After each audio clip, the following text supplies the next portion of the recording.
அதிமுக பாஜக கூட்டணி அப்படி அந்த 2023 கூட்டணி முறிவு ஏற்பட்ட போதே திமுக தொடர்ந்து சொல்லிட்டு வந்தாங்க, இது மறைமுக கூட்டணி, இது நாடகம், அவங்க கூட்டணியில் தான் இருக்காங்க அப்படின்னு தொடர்ச்சியாக சொல்லிட்டு வந்தாங்க.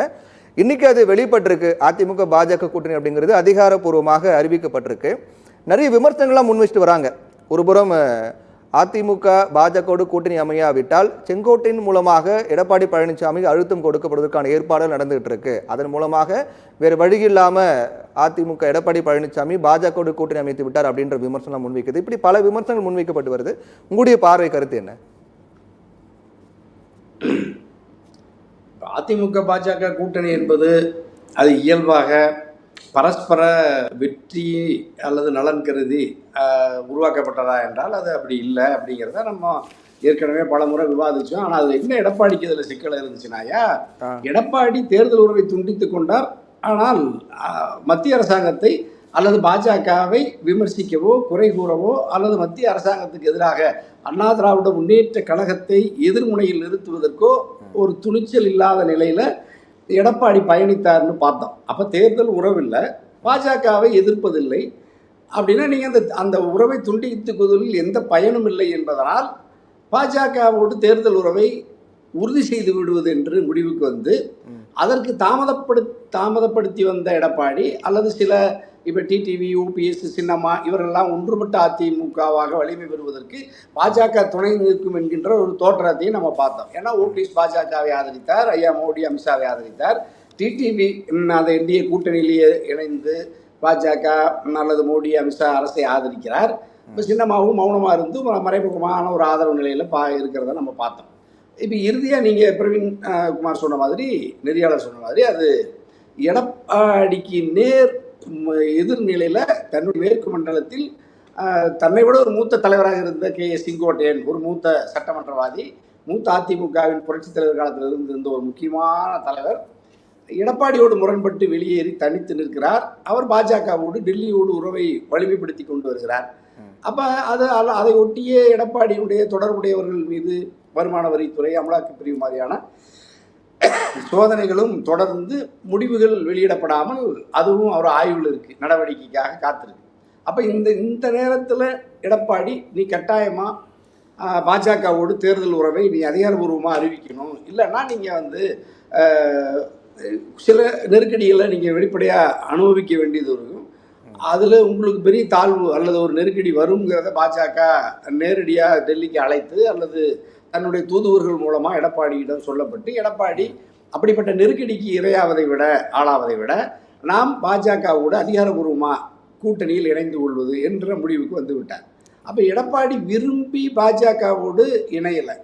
ஏன் பாஜகவோடு விரும்பி இணையவில்லை என்றால், பாஜக அதிமுக என்கின்ற ஒரு திராவிட பேரியக்கமும் ஒரு இந்துத்துவ மத பெரும்பான்மைவாதத்தை அடிப்படையாக கொண்டிருக்கிற ஒரு பாஜகவும் நேர் எதிர் முனையில் இருக்கிற ஒரு அரசியல் இருதுருவ கட்சி தான் அது. ஆனால் எங்கள் பொன் வில்சன் நான் சொல்கிறாரு, அதாவது திரும்ப சொல்கிறார், கொள்கை வேறு கூட்டணி வேறு, தேர்தல் முடிந்தவுடன் நாங்கள் கொள்கை நிலையில் நாங்கள் செயல்படுவோம், பாஜக அதனோட வழியில் செயல்படுவோம்னு சொன்னார்.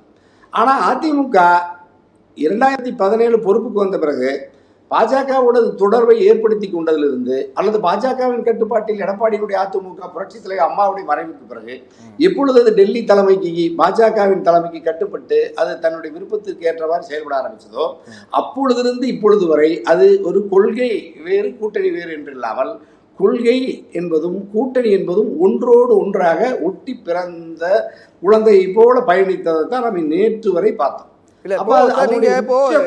நெருக்கடியின் மூலமாக தான் இந்த கூட்டணி அமைஞ்சிருக்கு அப்படின்னு சொல்றீங்க.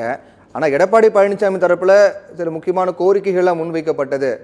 எடுத்துக்காட்டு, மாநில தலைமை மாற்றப்பட வேண்டும், தமிழகத்தில் அதிமுக தலைமையில் தான் கூட்டணி அப்படிங்கிறது, அதே போன்று பிரிந்து சென்றவர்களை நாங்கள் சேர்த்துக்க மாட்டோம், நீங்க வேணா சீட்டு கொடுத்துருங்க அப்படின்னு சொன்ன மாதிரி கோரிக்கைகள் எடப்பாடி தரப்புல முன்வைக்கப்பட்டதாக சொல்லப்பட்டது. அதனை இப்போ ஏற்றுக்கொள்ளப்பட்டிருக்குல்ல. அப்போ இது நெருக்கடியின் மூலமாக தான் வேற வழி இல்லாம கூட்டணி வச்சிருக்காரு அப்படின்னு நம்ம பார்க்கலாம். இதை அதையே எங்கள் பொன் வில்சன் சொன்னார். என்ன சொன்னார்னா, அதாவது காங்கிரஸ் கட்சி தோற்கடிக்கப்பட்டு 1967 திராவிட முன்னேற்ற கழகம் ஆட்சி பொறுப்புக்கு வந்ததிலிருந்து பிறகு அது 72 புரட்சி தலைவர் கட்சியை துவக்கி அது அதிமுக ஆட்சிக்கு வந்த பிறகு இன்று வரை இருதுருவ அரசியல், திமுக வெர்சஸ் அதிமுக என்கின்ற இருவரும் திராவிட இயக்கங்களுக்குள்ளதான் அதிகாரம் கைமாற்றப்பட்டு நாட்டு மக்கள் தமிழ்நாடு ஆட்சி அதிகாரத்தை செலுத்தி வந்திருக்கிறது. அப்படி ஆட்சி அதிகாரத்தை செலுத்தி வந்திருக்கிற இந்த நாள் வரை இருந்த நிலையை மாற்றி அதிமுக வலிமையை இழந்து கட்டாயப்படுத்தப்பட்ட நிலையில் ஒரு பொம்மையை போல் தன் அருகில் அமர வைத்துக் கொண்டு அதிமுக பொதுச் செயலாளரை அண்ணா திராவிட முன்னேற்ற கழகம் பாஜக உறவு என்று உறுதி செய்யப்பட்டிருக்கிறது. அது 2026 தமிழ்நாடு சட்டமன்ற பொது தேர்தல் கூட்டணியில் நாங்கள் சந்திப்போம். 2026 அமையவிருக்கிற அதாவது ஆட்சி தேசிய ஜனநாயக கட்சியினுடைய கூட்டணி ஆட்சின்னு சொல்லிட்டார். அப்ப இதுவரை இல்லாத ஒரு புதிய முறையை அண்ணா திராவிட முன்னேற்ற கழகத்தின் அல்லது பொதுச் செயலாளர் எடப்பாடியின் விருப்பத்திற்கு மாறாக கூட்டணி ஆட்சி என்கின்ற முழக்கத்தை தொடர்ந்து உள்துறை அமைச்சர் அமித்ஷா ஐயா பாஜக சொல்லி வருகிறது. அது அண்ணாமலை சொல்லுகிறார், டிடிவி சொன்னார். அது பல பேர் அந்த கூட்டணிக்குள் அப்படிப்பட்ட ஒரு கருத்து வலிமை பெற்று வந்திருக்கிற நிலையில் இப்பொழுது இந்த கூட்டணிக்கு நேற்று உண்மையிலேயே தலைமையேற்றிருந்த அமித்ஷா ஐயா சொல்லிட்டாரு, 2026 என்டிஏ கூட்டணி ஆட்சி தான் தமிழ்நாட்டில்னு சொல்லிட்டார். எடப்பாடி இன்னைக்கு வரைக்கும் பதில் சொல்லவே இல்லை. அப்புறம் தொகுதி வரையறு, அதாவது எத்தனை எண்ணிக்கையெல்லாம் உறுதி செய்யப்பட்டு விட்டதா, அதெல்லாம் பிறகு கடைசி நேரத்தில் பார்த்துக்கலான்னு சொல்லிட்டாங்க. குறைந்தபட்ச செயல் திட்டத்தின் அடிப்படையில் செயல்படுவோம்னு சொல்றாரு. அப்போ இந்த அதிமுக என்கின்ற இந்த இருதுருவ அரசியல், அதற்கு இருந்த அதிகாரம், அதற்கு இருந்த ஒரு தனி பெரும்பான்மை, இவைகளெல்லாம் மழுங்கடிக்கப்பட்டு அதிமுக அதிகாரபூர்வமாக பாஜகவின் கட்டுப்பாட்டில் நேற்று வரை மறைமுகமாக இருந்ததை நேற்று அமித்ஷா ஐயா எடப்பாடியை வைத்துக்கொண்டு, எடப்பாடியை மட்டுமல்ல எடப்பாடியினுடைய வலதுகரமும் இடதுகரமாக இருக்கிற அண்ணன் முனுசாமியை, சகோதரர் வேலுமணியா 2 பேரையும் வைத்துக்கொண்டு இருக கரம் பற்றி அதிகாரபூர்வமாக தேசத்துக்கு அறிவிச்சிட்டாங்க. பாஜக அதிமுக 2026 சட்டமன்ற பொதுத் தேர்தல் ஆட்சிக்கு வந்தால் கூட்டணி ஆட்சின்னு சொல்லிட்டாங்க. இதுக்கு எங்க பொன்வெளி சென்றனால மட்டுமல்ல, யாராலையும் அதிமுக வெளிப்படையாக பதில் சொல்ல முடியாது. 2 கோடி அதிமுக தொண்டர்கள், புரட்சித் தலைவர் அம்மாவும் கட்டி காத்த மகத்தான மக்கள் பேர் இயக்கம், சாதி மதங்களை கடந்த ஒரு மக்கள் பேர் இயக்கது. அது பகுத்தறிவு, தந்தை பெரியார், பேரறிஞர் அண்ணா, புரட்சித் தலைவர் அம்மா வழியில் வந்த இப்படிப்பட்ட ஒரு மகத்தான ஒரு பெரிய திராவிட இயக்கத்தை தமிழ் மக்களுக்கான, தமிழ் நிலத்துக்கான 8 கோடி தமிழ்நாட்டு மக்களின் பேரன்பை பெற்றிருக்கிற தமிழ்நாட்டில் ஒரு முதன்மையான அரசியல் கட்சி, அது பெரிய அரசியல் கட்சியாக இருந்த அதிமுக பாஜகவின் நிழலில் கட்டுப்பாட்டில் தயவில் வாழுகிற ஒரு நிலைக்கு தள்ளப்பட்டு விட்டது என்கின்றது தான் மிகப்பெரிய. நேற்று அதிமுக தொண்டர்களே கொதித்து போயிருக்கிறாங்க. நான் பல பேர் நேற்று அந்த மாலை 5:30 மணிக்கு செய்தி ஊடகவியலாளர் சந்தித்து விட்ட நிலையிலிருந்து இன்று வரை அதிமுக தொண்டர்கள் கொதித்து போய் இப்படி எப்படி கூட்டணி ஆட்சின்னு ஐயா சொல்லலாம், நாங்கள் அதிமுக அது எடப்பாடி அதை எப்படி ஏற்றுக்கொள்ளலாம்னு சொல்றேன். அப்ப எடப்பாடியினுடைய தரப்பில் பேசக்கூடிய இப்ப எங்க ஜெயக்குமார் அண்ணனும் அதிமுகவை சேர்ந்த எவர் ஒருவர் இப்போ வரைக்கும் அதை பத்தி வெளியே யாரும் பேசல.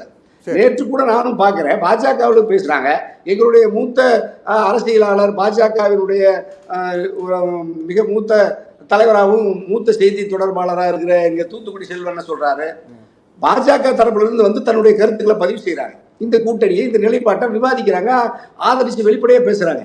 அண்ணா திராவிட முன்னேற்ற கழகத்திலிருந்து நேற்றிலிருந்து இன்று வரை ஊடகவியலாளர்களை ஏன் சந்திக்கல, ஏன் தப்பித்து தலைவராகிறீங்க? ஒரு கட்சி, இவ்வளவு பெரிய கட்சி, அது எடுத்திருக்கிற ஒரு ஸ்டாண்ட், ஒரு நிலைப்பாடு குறித்து பொது வெளியில் பிற அரசியல் கட்சிகளோடு, அரசியல் திறனாய்வாளர்களோடு, ஊடகவியலாளர்களோடு சந்திப்பதற்கே அஞ்சி ஓடுகிற ஒரு கட்சியை நீங்க எதன் அடிப்படையில் கொண்டு வந்து மக்கள் மத்தியில் அதை நிறுவீங்க? சரி, பாஜக தரப்புல பேசுறாங்க.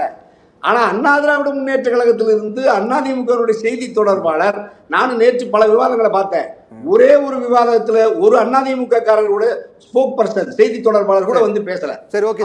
ஏன்னா அவங்களுக்கு ஒரு கிளாரிட்டி இல்லை. அதிமுக தலைமையில நீங்க கூட்டணி ஆட்சி, அதிமுக தலைமையில தான் என்டிஏ தமிழ்நாட்டிலையும் சொல்லிட்டீங்க. ஆனா அதிமுக தலைமையில தான் நேற்று ஊடகவியலாளர் சந்திப்பு நடந்துச்சா? சரி, பரவாயில்ல, அமித்ஷா ஐயா ஒரு தேசிய தலைவர் பேசுறாரு, உள்துறை அமைச்சர் பேசுறாரு, நீங்க தமிழ்நாட்டினுடைய பிரதான எதிர்கட்சி எடப்பாடி தலைவர் தானே, அதிமுகவின் பொதுச் செயலாளர், அவங்களுக்கு 4 கேள்வி கேட்டு நீங்க 4 கேள்விக்கு பதில் சொல்லியிருக்கலாம். ஒரு வார்த்தை கூட பேசாம, ஒரு பள்ளியில குழந்தைகளுக்கு இருக்கிற சுதந்திரம் கூட இவ்வளவு பெரிய பொதுச் செயலாளர், அதிமுக பொதுச் செயலாளர் எடப்பாடி ஐயாவுக்கு இல்லாம வந்தார்கள், அமர்ந்தார்கள், மௌனமாக இருந்தார்கள், எழுந்தார்கள், கரத்தை உயர்த்தினார்கள், பற்றி உயர்த்தினார்கள், வெளியேறினார்கள். இது என்ன இங்க பொன்வில் சொன்ன மாதிரி ஒரு பெரிய திறனாய்வாளர்கள் இது என்ன கருத்து சொல்றீங்க? அந்த கட்சி அனுமானத்தின்